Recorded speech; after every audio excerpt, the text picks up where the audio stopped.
வணக்கம். இன்றைக்கி wisdom kitchen சார்பாக எனக்கு என்ன பண்ண போகிறோம் பார்த்தீங்கன்னா, அமெரிக்கன் சாப்ஸி. நம்ம ரெஸ்டாரண்ட்டில் வந்து பார்த்தோன்னா 90s கிட்ஸ்க்கு ரொம்ப பிடிச்ச ஒரு ஃபுட்டு அமெரிக்கன் சாப்ஸி. அதை நம்ம ஸ்டைலில் எப்படி பண்ண போகிறோம்? நிறைய பேர் அவங்க ஸ்டைலில் பண்ணுவாங்க. நம்ம விஸ்டம் கிச்சனில் வந்து பார்த்தீங்கன்னா ஈஸியாக நம்ம கிடைக்கிற பொருளை வச்சு சிம்பிளாக எப்படி பண்ண போகிறோம். அதுக்கு வந்து தேவையான பொருள் வந்து பார்த்திங்க அப்படின்னா, தேவையான பொருள் பார்த்திங்கன்னா நம்ம ஒரு 5 பேர்த்துக்கு பண்ண போகிறோம். ஆனியனு, இது நான் 2 டிஷ்ஷு பண்ணுறதுனால ஆனியன் கொஞ்சம் பல்க் குவான்டிட்டியாக வச்சுருக்கேன். அதில் பாதி தான் யூஸ் பண்ண போகிறேன். ஒரு 2 ஆனியன் தான் யூஸ் பண்ண போகிறேன். இதில் மொத்தம் 6 ஆனியன் கட் பண்ணி வச்சுருக்கேன், 2 தான் யூஸ் பண்ண போகிறேன். அடுத்து பைனாப்பிளுக்கு அப்புறம் பார்த்தீங்கன்னா ஜிஞ்சர் கார்லிக் வந்து சாப் பண்ணி வச்சுருக்கோம். அடுத்தது நம்ம dark soya sauce, chilli sauce, then நம்ம green chilli sauce, aromatic powder, salt. டிஃப்ரெண்ட்டாக வந்து பார்த்திங்கன்னா நம்ம டொமேட்டோ சேர்க்குறோம். டொமேட்டோ சேர்த்தோன்னா நம்ம நூடுல்ஸ் ஆல்ரெடி பாயில் பண்ணி கார்ன்ஃப்ளவரை டஸ்ட் பண்ணி வச்சுருக்கோம். டஸ்ட் அப்படின்னா ஃப்ரை பண்ணுறதுக்கு ஒரு லெவல் பண்ணி வச்சுருக்கோம். சரிங்களா? இப்போ இதை நம்ம ஃப்ரை பண்ண போகிறோம். எப்படி ஃப்ரை பண்ணுறோன்னு பார்க்கலாம் வாங்க. இப்போ நம்ம தேவையான பொருள் வந்து பார்த்திங்கன்னா என்னென்னு பார்த்தாச்சு. ஃபஸ்ட்டு வந்து நம்ம ஃப்ரை பண்ண போகிறோம். இந்த கார்ன்ஃப்ளவர்லாம் வந்து பார்த்திங்கன்னா நல்லா டஸ்ட் பண்ணிவிட்டு என்ன பண்ணுறோம், ஆயில் ஹீட் ஆயிடுச்சான்னு பார்க்கணும். நம்ம ஆயில் ஆல்ரெடி ஹீட் பண்ணி வச்சுருக்கோம். ஓகே, ஆயில் ஹீட் ஆயிடுச்சு, வாங்க ஃப்ரை பண்ணலாம். இது ஒரு கூடு மாதிரி போடணும். இப்படி கூடு மாதிரி நிற்கணும் போட்ட உடனே. அப்படின்னா தான் இதுமாதிரி நம்ம சாஸ் ஊற்றும் போது நம்மளுக்கு கரெக்டாக வரும்.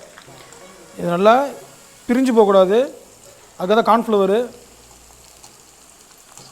வருங்க. இந்த மாதிரி நல்லா இப்படி ஒரு ஃப்ரை ஆகணும். நல்லா நல்லா முறுமுறு நல்லா ஃப்ரை ஆகணும்.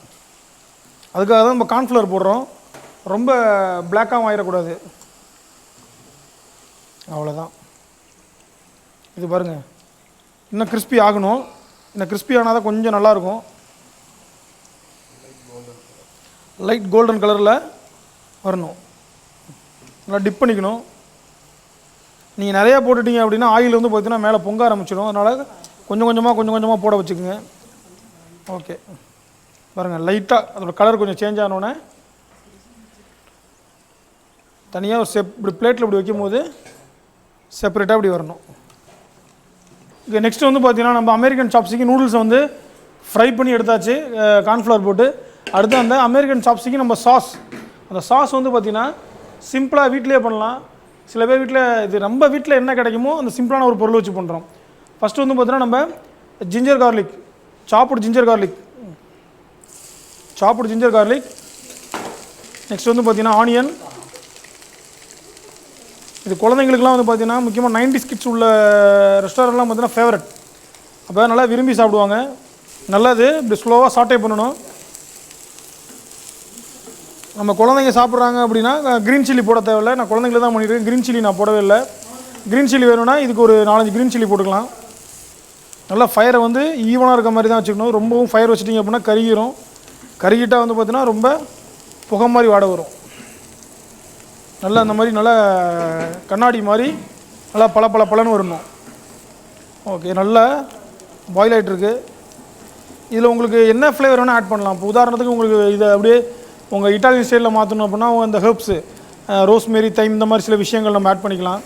இல்லை எனக்கு வந்து ப்ளைனாக வேணும், இந்த புளிப்பு இது மட்டும் வேணும் அப்படின்னா நம்ம ஈவனாக இதை மட்டும் நம்ம ஆட் பண்ணிக்கலாம். நம்ம டொமேட்டோ தென் பைனாப்பிள் மட்டும் ஆட் பண்ணிக்கலாம். நல்ல ஒரு ஃப்ளேவராகவும் இருக்கும், காரமாக இருக்காது. நம்ம இதுக்கு தான் சில்லி சாஸ் மட்டும் யூஸ் பண்ணுறோம். அடுத்தது டொமேட்டோ, கேரட், கேப்சிகம் எதுனா போடலாம். நான் டொமேட்டோ போடுறேன். டொமேட்டோ போட்டோன்னே இது வந்து பார்த்தோன்னா ஒரு 3 தக்காளி பழம் நல்லா வந்து பார்த்தோன்னா நல்லா சாட்டே ஆகணும், மேஷ் ஆகணும். ஓகே, அடுத்து வந்து பார்த்திங்க அப்படின்னா நல்லா மேஷ் ஆகிருச்சு, குக் ஆகிருச்சு. இதில் வந்து பார்த்திங்கன்னா நம்ம சால்ட்டு, தேவையான சால்ட்டு, அரோமேட்டிக் பவுடர் ஒரு 10 கிராம்,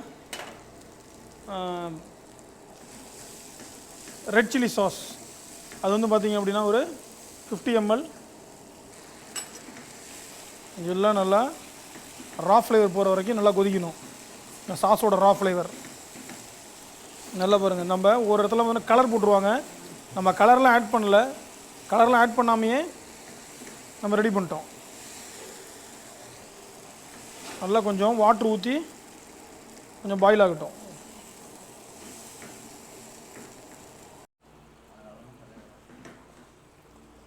இது நல்லா பாயில் ஆகிடுச்சு. அதோட பைனாப்பிள் ஆட் பண்ணுறோம். இதான் வந்து பார்த்தீங்கன்னா ட்விஸ்டே. இப்போ நிறைய பைனாப்பிள் ஆட் பண்ண மாட்டாங்க. நம்ம ஸ்டைலில் பண்ணுறோம். பைனாப்பிள் நல்லா கொதிச்சோன்னா பைனாப்பிள் ஃப்ளேவர் நல்லா ஏறும் உள்ள. அப்படி ஒரு ஃப்ளேவராக இருக்கும் இந்த ஃபுட்டு. குழந்தைங்களுக்குலாம் ரொம்ப பிடிக்கும். உங்களுக்கு சில்லி ஃப்ளேக்ஸ் வேணுன்னா சில்லி ஃப்ளேக்ஸ் போட்டுக்கலாம் காரத்துக்கு. இல்லை உங்களுக்கு ஓரிகானா தைம் எது வேணாலும் நீங்கள் மேலே வந்து ஸ்ப்ரிங்கிள் பண்ணிக்கலாம். நான் ப்ளைனாக தான் இன்றைக்கி பண்ணிகிட்ருக்கேன். நல்லா அங்கே பாருங்கள், நல்லா இந்த பைனாப்பிளோட ஃப்ளேவர் நல்லா உள்ளே அப்டாகி வருது. அடுத்து பார்த்தீங்கன்னா கொஞ்சம் திக்காகிறதுக்கு கார்ன்ஃப்ளவர், நல்லா திக்காகிறது கார்ன்ஃப்ளவர். நல்ல ஒரு பாயில், ஸ்ட்ராங்காக ஒரு பாயில் ஒன்று பண்ணிவிட்டு, இது வந்து பார்த்தீங்கன்னா ஒரு புளிப்பும் இனிப்பும் கலந்த மாதிரி இருக்கும். உங்களுக்கு ஸ்பைசி வேணும்னா நீங்கள் ஸ்பைசி வந்து ஆட் பண்ணிக்கலாம். நான் ஏற்கனவே சொல்லியிருக்கேன் சில்லி ஃப்ளேக்ஸ் கொஞ்சம் லூஸாக கொடுத்தா தான் அதுக்குள்ளே போய் நல்லா க்ரீமியாக வந்து உங்களுக்கு செட் ஆகும். ஓகே, இது சைட் பை சைடு கொதிச்சுட்டு இருக்கும் போது இதுக்கு வந்து கார்னிஷ் ஒன்று வைப்பாங்க. இதுக்கு வந்து பார்த்தீங்கன்னா கார்னிஷ் ஒன்று வைப்பாங்க. அந்த கார்னிஷுக்கு வந்து பார்த்தீங்க அப்படின்னா ஒரு ஃப்ரைட் எக் ஒன்று வைப்பாங்க. நம்ம ஒரு ஃப்ரைட் எக் ஒன்று பக்கத்துலேயே சைடில் ஆன் பண்ணி போட ஆரம்பிச்சிடலாம். நம்ம ஒரு நான்ஸ்டிக் பேனை வச்சு நம்ம போட ஆரம்பிச்சிடலாம். அது இல்லாமல் நம்ம சாஸும் நல்லா கொதிக்குது, சிம்மில் வச்சுருவோம். இது நல்லா ஹீட் ஆச்சுன்னு பார்த்தோன்னே நல்லா ஆயில் ஒன்று ஊற்றிடலாம். ஆயில் ஊற்றிட்டு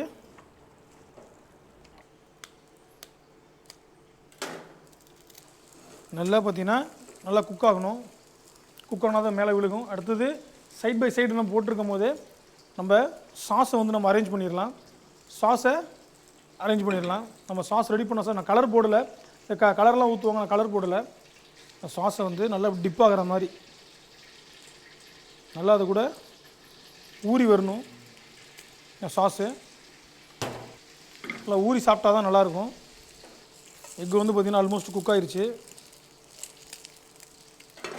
இதுக்கு மேலே வந்து பார்த்திங்கன்னா சால்ட்டு லைட்டாக, நான் ஆல்ரெடி இதில் சால்ட் இருக்கும், அதனால் இதில் நம்ம லைட்டாக சால்ட்டு போட்டிருக்கோம். இதை பாருங்க, அழகாக இதோட மேலே ப்ளேஸ் பண்ணணும்.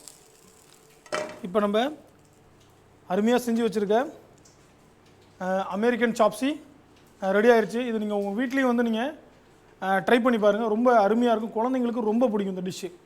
ஏன்னா ஸ்வீட்டாகவும் இருக்கும், கொஞ்சம் புளிப்பாகவும் இருக்கும், காரமே இருக்காது. நூடுல்ஸ்னால் குழந்தைங்க விரும்பி சாப்பிடுவாங்க. இந்த மாதிரி நீங்கள் பண்ணி கொடுத்தீங்கன்னா கண்டிப்பாக உங்களுக்கு ரொம்ப பிடிக்கும்னு நினைக்கிறேன். இந்த வீடியோ வந்து உங்களுக்கு பிடிக்கும்னு நினைக்கிறேன். இந்த வீடியோ பிடிச்சிருந்ததுன்னா லைக் பண்ணுங்கள், கமெண்ட் பண்ணுங்கள், சப்ஸ்கிரைப் பண்ணுங்கள். நன்றி.